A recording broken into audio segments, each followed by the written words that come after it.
Hola y bienvenidos a Módulo 7. This module is a little bit different because we have no homework packet this week. We also have no book pages.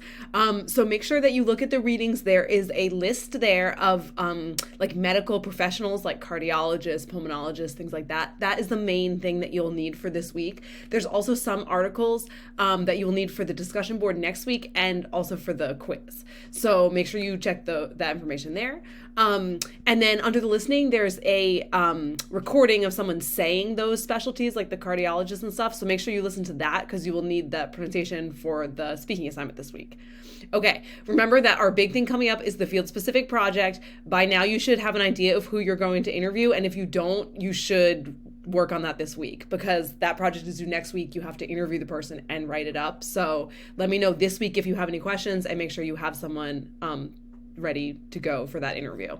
Okay, so there's only two things this week. No homework packet, just the speaking assignment, which again, you need that list of the specialty words, and the quiz, which will be about that, and the readings. So that's it. Let me know if you have any questions. Y nos vemos pronto.